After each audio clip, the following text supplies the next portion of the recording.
It's to be continued. Community conversations from the space. A place for thinking out loud with friends and for conversations that don't end when our recording stops.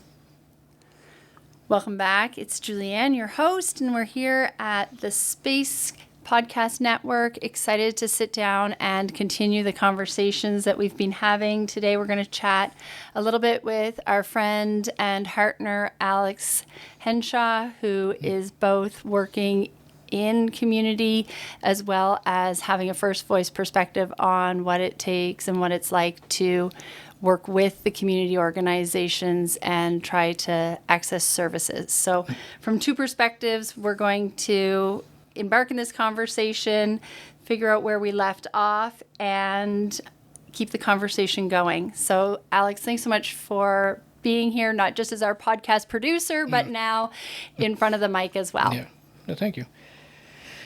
So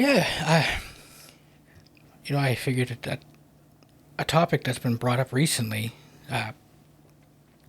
with some of our emerging change makers, Yeah. people that have been arriving in the space, interested in volunteering, and this discussion about transitioning maybe from the lived experience of what it takes to be, or what the experience of being a customer and a recipient of the human services field and the community services that are available.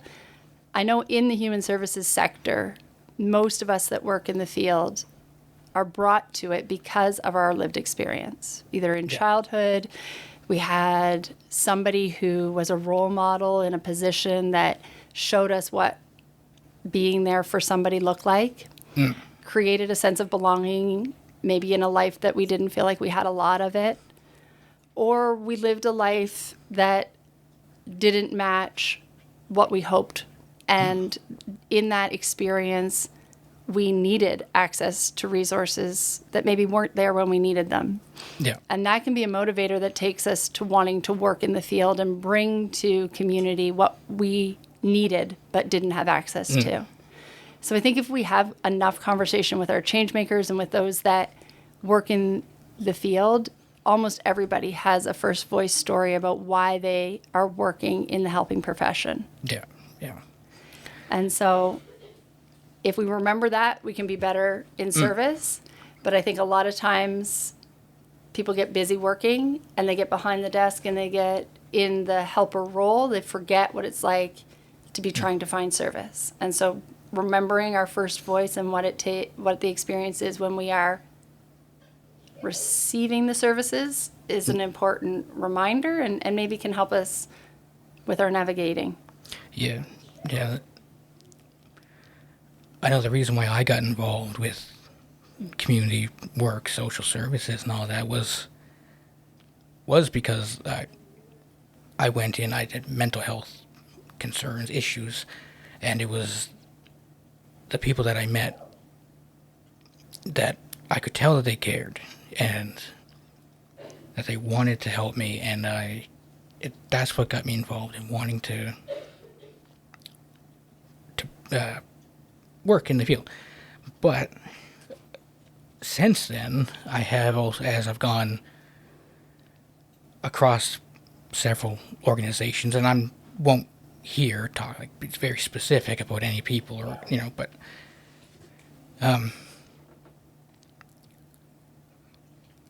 I've had good and bad trying to access additional services. Like I find that a common thing is that some organizations don't know what the other ones are doing. And that can be at best just tiring, feeling kind of redundant, and at worst, if your situation is is kind of, if you're kind of in a crisis, Absolutely, yeah. then it can be more traumatizing to just Have to retell constantly your bring story. that back up. And I can think of a particular example that I have, and I won't go into detail about like who this was or where it was really, but I remember being like just being left in the dark. I was going to this person, to this organization, looking for help, and I don't know. It was just frustrating because I would try to communicate with this person who was supposed to help me, and and they just, I would email them, I would text them, things like that, and they just would never get back to me. And as someone who went into this line of work, studied this stuff, and then wants to help people myself, it adds an extra layer of kind of frustration, I find, because We're all humans. Yeah. We take care of each other. yeah, and just, Sometimes we forget that as our busy day goes on, the tasks that are on our busy list are all attached to humans whose lives sometimes are put on hold because of that task that we're not getting done. And it can just be another to-do item on a long list, backlogged. And this happens in our industry, organizations that feel stretched in being able to support what's happening in community. They have a large caseload, etc. And that the desire to be there for everybody, but the reality of just not enough hours in the day. no. But then they still go home at the end of the night, and then the next day shows up. Meanwhile, those that are waiting for that service, waiting for that email return, the text message, just so that they can do the next step towards making change in their lives. And sometimes that means that they don't have the safety and security that they need or the peace of mind that they need. They, at the end of the day, lay their head down. Yeah. And so I think that disconnect can happen, not because people are bad people or not caring, but just forgetting that the to-do list items are all attached to humans and the lives that they're trying to make better. Yeah. Yeah. And it does. It feels like being in the dark because even a message that just says, I still remember and I'm really sorry I haven't gotten back to you about that, or I haven't found that answer yet, means more. It is helpful, and it brings back that human connection versus just being left while the person feels guilty and hopes that they can get back to you as soon as possible and the days go by. Yeah, and we've been, and that's the thing, trying to understand that, like, sometimes people are busy and the people, in these organizations, but it still feels, you still just feel terrible because you feel like you're just like forgotten. Yeah. And that's probably that particular example that I gave is the one that I can think of where I really felt like no one cared. Mm-hmm. Yeah, at a time when you need somebody to. Yeah.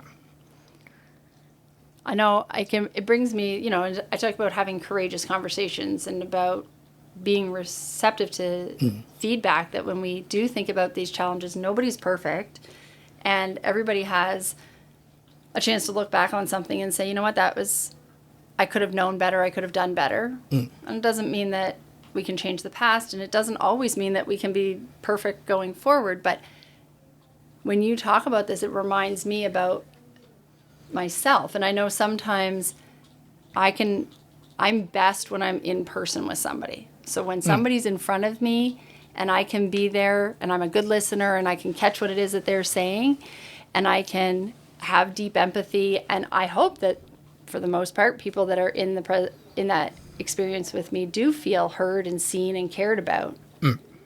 But unfortunately, my task management is not quite as strong, and it can result in some to-do list items for somebody that sits waiting.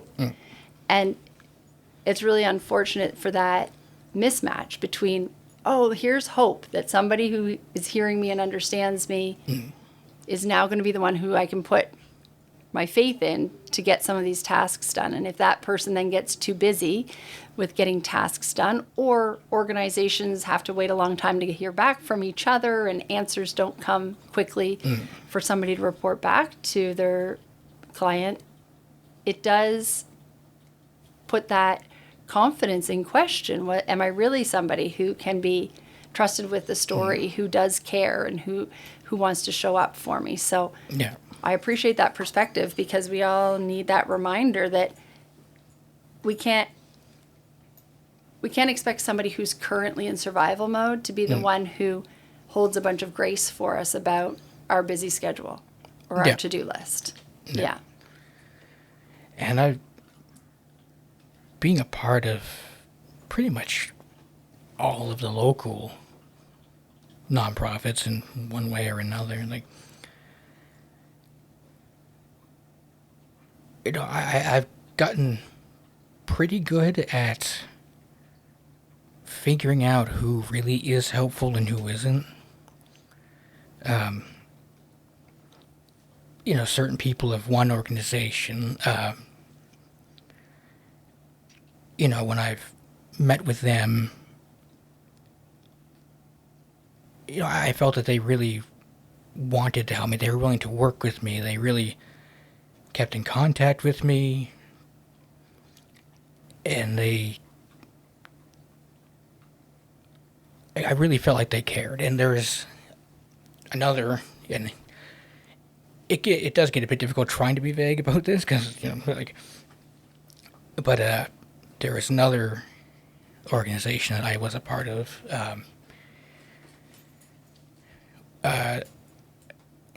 and it was actually rather recently, but I won't say what, but I had several meetings with some of the people there, and I feel like, I feel like they just didn't, and I'm trying to find the right words, and I'm having difficulty, but like, Right. like I could just tell by their approach when I came in, and maybe this is kind of a bit of a related thing, I guess, when it comes to accessing services. Like, I guess from the perspective of like employment supports and things like that, which that seems to be the big one around here. Well, and so much, I think, our funding gets tied back to that, or that's an element about what's going to create increased independence. What you're saying reminds me that so often individuals in the organizations differ in the things that they know about other community organizations. They differ in how much they even know about the inside operations of their own organization. So sometimes when somebody walks in for service, it depends who meets them at the door or who they get assigned, what services that person's going to know that they can offer, or they're not all equipped with the same network of knowing who else is in community that might be able to serve some details or elements of kind of the wraparound needs that somebody might have. And I think that as somebody who's in the experience of receiving service, it can feel kind of hit or miss. Yeah. And as a service provider, I understand some of my colleagues are new to the field. They know different things. Some of my colleagues are years in and know way more about contextual history on things than I do. Yeah. And so when the organization internally isn't establishing communications and knowledge exchange, or when somebody who knows it all kind of assumes everybody does, and somebody who's brand new doesn't want to admit that they don't know, the result is that the service is inconsistent. Yeah. not the service provider is as a whole isn't able to offer consistent service to everybody that walks in. And it's possible then that each client and each customer doesn't have the same experience of what that organization is able to provide. Yeah. And you probably have those experiences yourself, and not to call somebody out or point fingers, but when you describe a first voice and a lived experience from something, it can give us all that reality check to find ourselves in those stories, either as a service provider or as a client, and recognize that we have an increased perspective on how it comes across or what might be happening. So you maybe you have an example about some of those experiences that you've had from service providers. Yeah.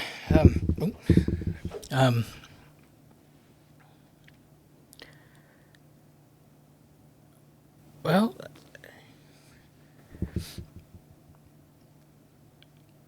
I guess, like, because I've been a part of several organizations, and all, like,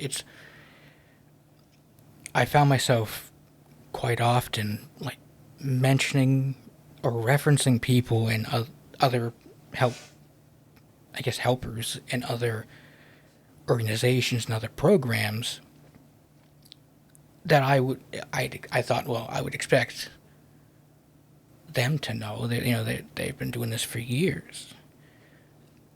Only to then be the one that has to kind of explain to them what this program is, what this organization does, who this person I'm talking about is. And it's like, and I can just be... You said before tiring. Tiring, yeah. Because it's just like, Already depleted. Yeah, and coming from... adding into sort of my education and training and all of that, alongside the lived experience, I can't help, whenever I've been in those situations, just be like, okay, so, like, it's difficult. I guess I'll say this.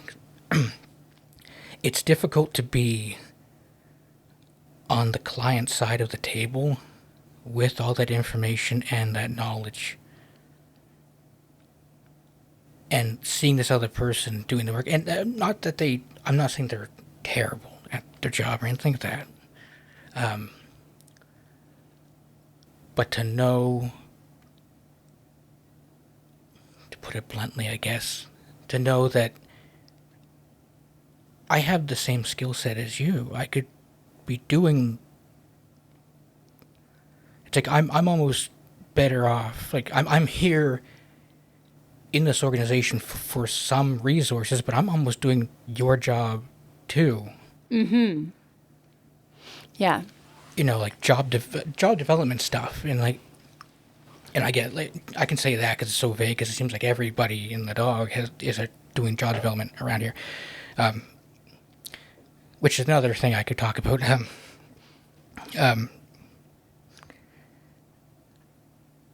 was I going to say?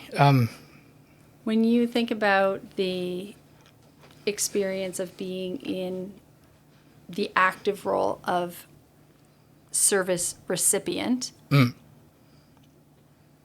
do you sense that sometimes there is an us-them mentality, that there is a divide? You said, like, which side of the table you're sitting on, and I think that it's a false divide, but the humans on either side, there's a power dynamic that is designed, like, it's built into the system, right? It's our system is the problem. It's not usually the humans within the system. It's the systems themselves that are conditioned to cause these human problems. But when there is that table between, and there's one side of the table and the other, very much becomes an us and a them that both sides of the table discuss, right? So I had this and they didn't have that.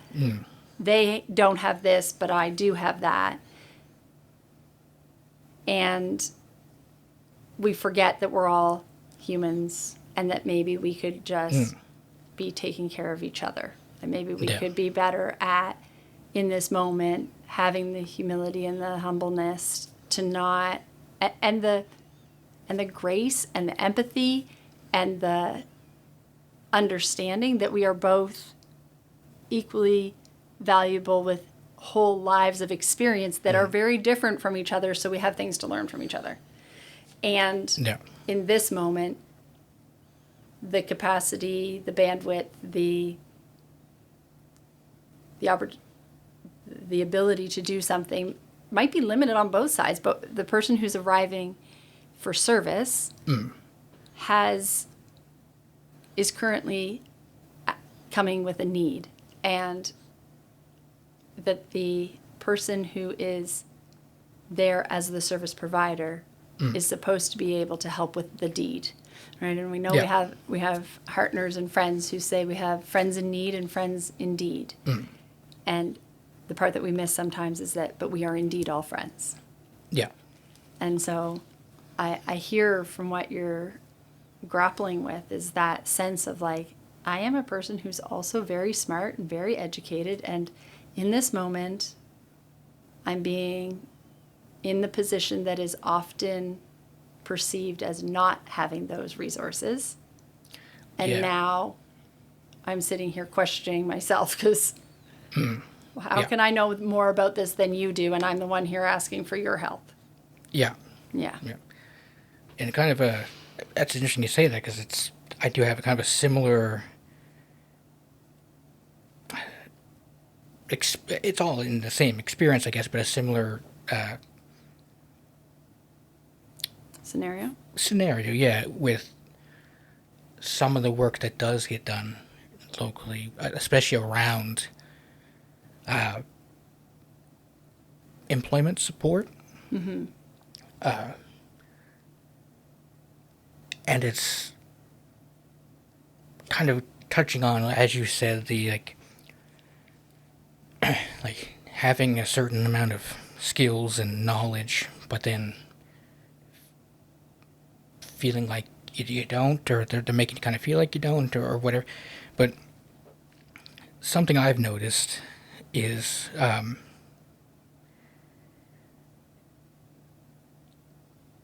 I feel like all the employment, I guess this kind of goes into like, I'm trying to find the right word, but the word that comes to mind is like almost like a tailored approach to each person, rather than just this like standardized, like, okay, like everybody has to come in and fit this mold. And Right. because that's what I've experienced Time and pretty time much again. everywhere except one place, and I wouldn't, but like, even though it's a good example, but and it's, I guess, finding that being the person on the client side and the person who has learned enough that they could also do the work,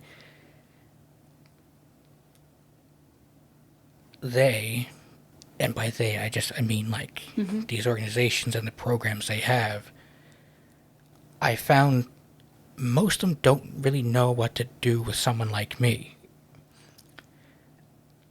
And I know I'm not alone in that. Really, it could be a person who comes in who needs help and already has a skill set or an education of some kind, and they just,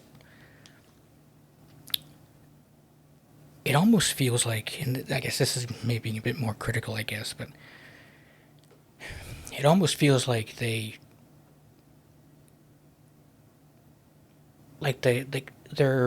set up to try to, or when you go in, it's like almost by default they think that you have, like, you're starting from nothing.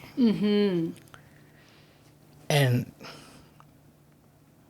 if you're not starting from nothing, then kind of going back to what I said earlier, you're almost kind of left in the dark because they don't know what, So it's like, I guess my example, like, if it has happened to me. I go in, I'm looking to find work.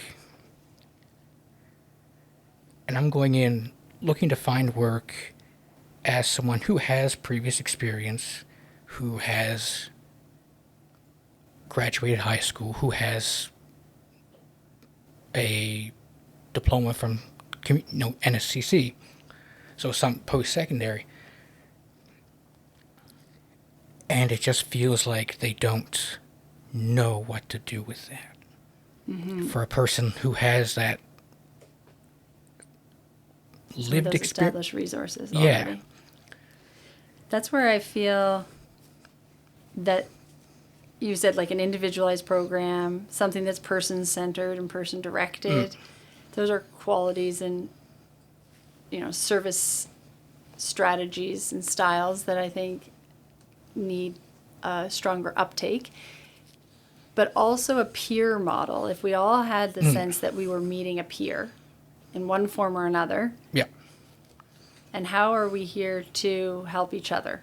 And I think that you're right. So often, especially somebody who has some experience in frontline service or who is also their lived experience about the industry that this organization serves, the niche, the demographic that this organization is there to provide to. Sometimes the client has more recent, relevant, and varied insight than somebody who has worked in this one organization for a long time.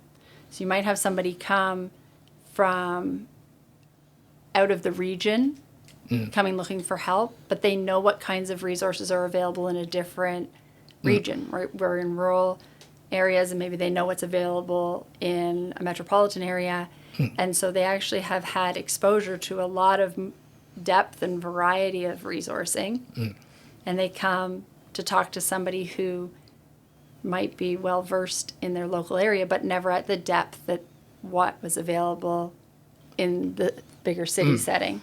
And so I think that sometimes service providers have, I don't know if it's their ego gets in the way or there's a guilt and a shame or a sense of responsibility that they don't know how to wrestle with and navigate when they don't have the answer. And instead of not understanding or not knowing out loud, to be okay with the I don't know, but I'm here with you and maybe together we can figure something out. Validating that the person in front of you has all kinds of perspective, insight, resource, capacities that maybe are untapped while they're in.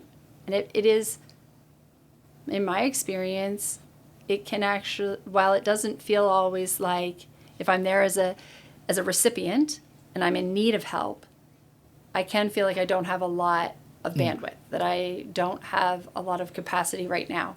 But when somebody ignites something that I do carry dormant, a set of knowledge or skill, and they ignite it in me and validate it in me, that does reignite some of that passion and aliveness.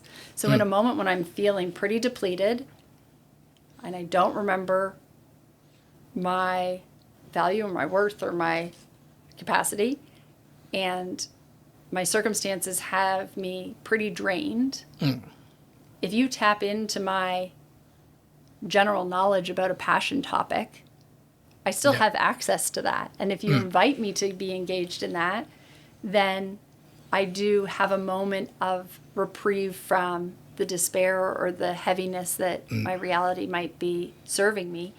And so if across the table from us is somebody who also understands our industry, also knows the community, and if instead of feeling guilty, bad, shame, insecurity, as a service provider who doesn't have all the answers, if instead a service provider could ignite and engage in a cooperative, collaborative, more peer model engagement with who's sitting across from them, and say, like, can we brainstorm through this together? What do you know? What do I know? What have you tried? What's worked? Who do you know in the ecosystem that has what you need? How can I help you access it? Or what have others already tried? What have you already tried that didn't work and did work? Because otherwise, I feel like the other thing that happens is sometimes we start over from scratch, not just with our story, but with the strategies and the problem solving. It's like always starting at zero and starting from scratch. Yeah. And sometimes, as a service provider, I remind my colleagues, we are new to their lived experience when I'm meeting a client. Yeah. They have had a whole lifetime of experience. Yep. We are just a very small exposure. We are not now the end all and be all. We don't need to take over. They're the expert. We just need to show up and ask, how can we be helpful? Yeah. And I think that can sometimes lead to some of these, I guess, taking what you said there, because, as you said, some of them, like, they're new to that person's story, their experiences. And so they're going along with kind of this status quo that their organization has kind of built up. And so someone comes in who has been to, I don't know, a whole bunch, 5, 6, Other providers. And they get the same thing again. Well, then they're getting frustrated. And then they kind of start to take that frustration out on this person who they just met, and that influences that relationship they have. Yeah. At least from my experience. Yeah, of course. And so maybe they don't want to help them as much. Right. Or, whatever, maybe. But we risk going in this downward spiral. Yeah. Yeah. And then it's not because it's not because of this person that, as this new helper, it's not that you're, like, they're upset with you, really. It's that, it's just that they've had this whole, series of experiences trying to look for help, and just hasn't worked. Tired, exhausted, worn down. Those words that you've described, In the same way that someone who was being the helper, like, they can get burnt out by helping so many people and not. It's like the same can be for the client perspective. That, like, they can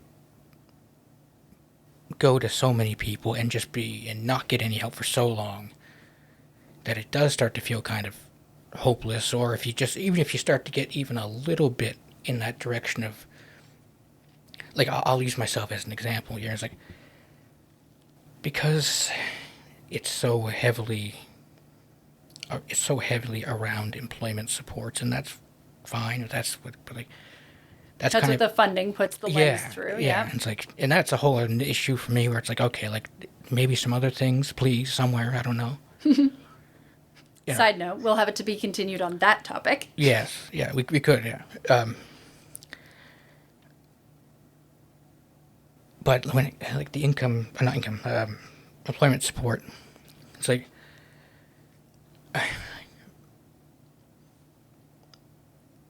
I just know all the steps they're going to go through. I don't need, and maybe at this point I'm perhaps going into these situations a bit more assertive, which might be perceived as negative, but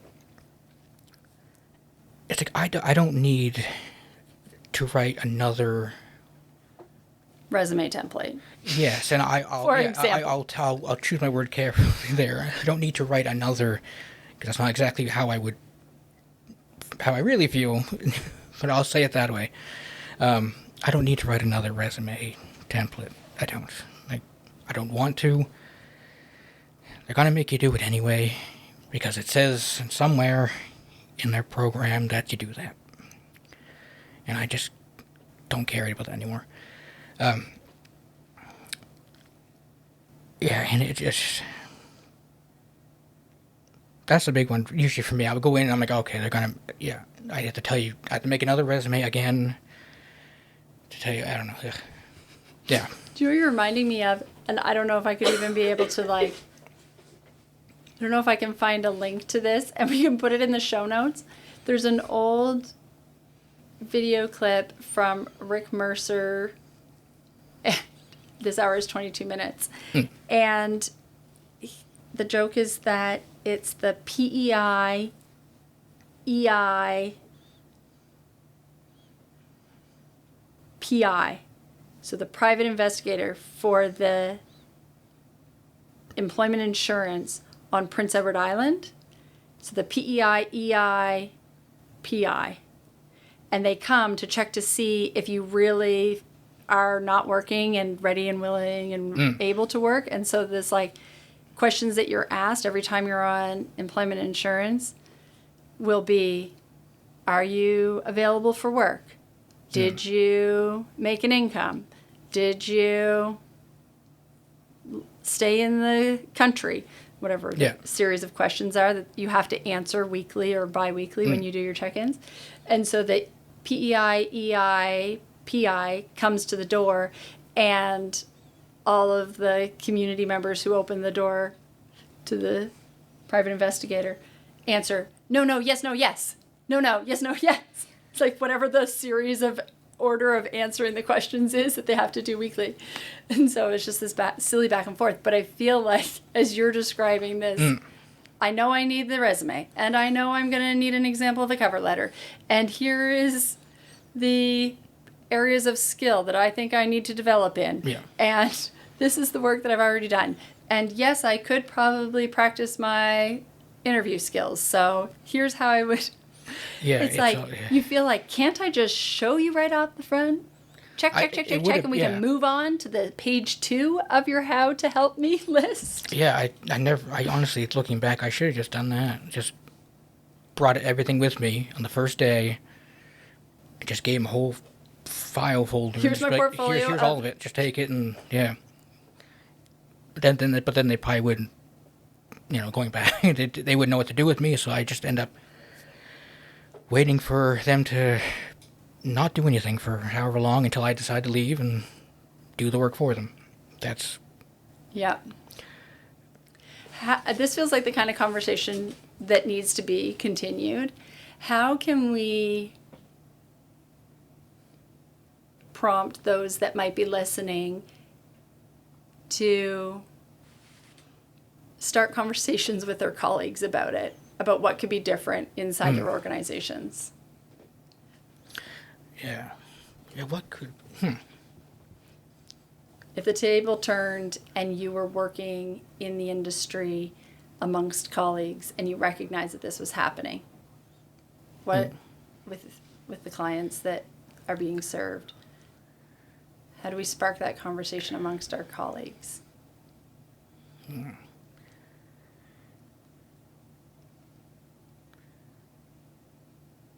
I think what I would ask them, well, first I would ask them if they, it might not be, but if they've ever had any sort of support themselves, and I guess this is first coming on for me. I'm not sure if that's quite answering the question or not, but just thinking back to that, any time they've had if they have, and if they haven't, then so be it, but a setting where they were the recipient. Yeah, of some sort of help of some kind. And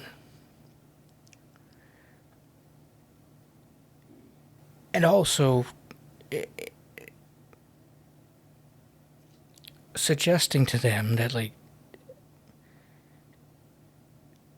you don't have to meet the people in person. If you don't, not the clients and you need help, but try to reach out to the other organizations if you can. Even if you can't meet them in person, you can look. It takes you no time at all to find an email address or a phone number or something. And just to connect, see what they do, and see what they've done too. If you get the share consent from somebody to not start at square one again, but to say, oh, you were working with another organization. If you're okay with it, can I talk with them about how far you got and how similar or different are our programs, so that I can tailor what we offer to fill in the gaps, not to just replicate what you've already done. And I'd say also be open to learning. And thankfully I haven't met too many people who were like that, but like who were thought that they were just they knew better. You know, when they don't. So, you know, approach whenever a person comes in looking for help, like be open to them kind of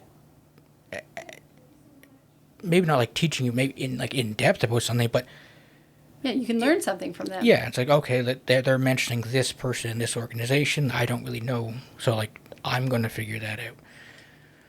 You know, or maybe the client knows more about a program that you're not aware of, or even maybe even knows more about the program that like they're going to be a part of. I don't know, like I know they have like, you know, like there's like other like youth employment stuff. I just think of like the YES program, things like that, all these other like federal funds sometimes serve in multiple agencies. So there's like minor variations between how one distributes that funding than another. And don't assume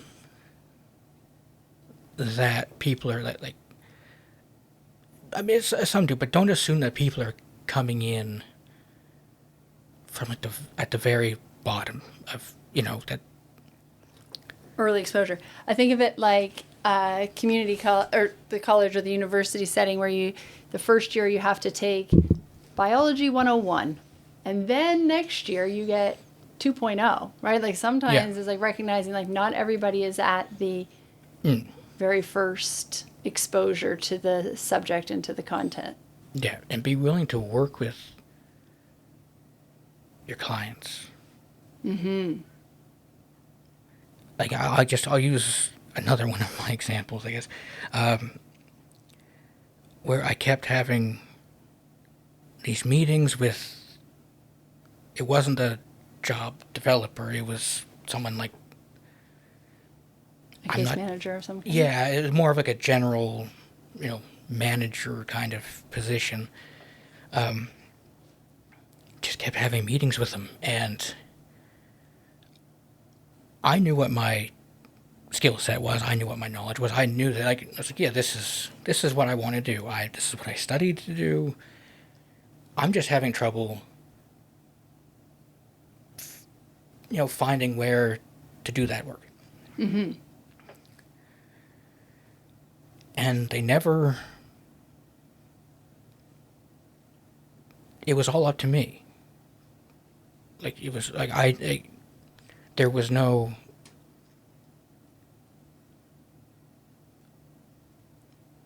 Yeah, like if I could find something.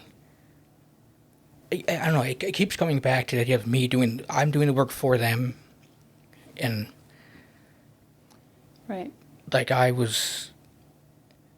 it felt like what they wanted was for me to figure it all out on my own and then go to them, and then they would talk to this employer or something like that. And to me, as someone who could also, like, I think that's like, what's the point of that? At what point do we even need you if I'm going to be the one that's, like, if you're just going to show up, you know, for that last 5% and then say that you helped me so you can, you know, tick a box on some stat or something you have to fill out. What's the point? Yeah, that's a yucky feeling. Yeah. When I get the opportunity to be in conversations where I can hear different perspectives It gives me an inside look at what's happening inside organizations, and also by hearing from people who are receiving services from organizations, that's also an inside look at that organization. And what I'm taking away from the conversation is what's missing within our whole network as a community, that we don't effectively have a roadmap that says which of these organizations best pipeline to the next one. Yeah. If we were to lay out the full spectrum of needs, if I thought of it like if you could get a master class degree in receiving services from community, Yeah. what are all the different courses? What are all the different subjects that you could take?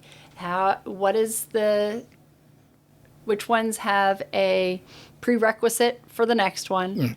And we haven't laid all of our resources out that way. And maybe we're not doing a very good job of making sure that we are, scaffolding, or like you finish elementary and then you're in junior high. And when you're finished junior high, you can go to high school. And it doesn't matter where you move to, you can still go into the high school. They're not going to suddenly move to a new community and put you back in grade 1 because you just haven't done school here recently. Yeah, and that's what it feels right? like. So how do we get a better lay of the land? And maybe that's something that, as organizations, like you said, reach out to your colleagues and your peers from other affiliate organizations, sister organizations, neighbors who work within the same sector, and do a little bit of that network weaving. But also I'm hearing that there's great knowledge in the true network weavers of our community might be the participants who have walked through many of those doors, and they could be really strong assets to helping with mapping that. That first voice could say, I've been to these different organizations in the last 5 years, and these are the kinds of services that those different organizations offer, and they're most valuable at these various stages of my development, or these various stages of how my current circumstances are mapping out. And so then the nuances of how one organization can be helpful in specific situations can be teased out, and we could do a better job of being a community that serves instead of just individual organizations. Yeah. No. I think that if we can leave it there with an invitation for this conversation also to be continued, both at home amongst those that are listening and feeling validated by what you've shared, Alex, and your experience, that they're not alone in being on one side of the table, feeling like there's a perception that they are coming empty and needing to be filled versus coming with skills and contributions and knowledge that should be tapped into. And also to our service providers to have different conversations amongst their organizations, and at our community partner level, that we can maybe put a challenge out to them to start developing this map so that we can be a stronger a map of the net, and so that we could actually be a community net that is woven together, and to be of service to catch people when they're in need. And because sometimes it's going to be, we're not that far away usually of being on the other side. Sometimes we're working and we're able to provide the deed, and sometimes we're going to be in need.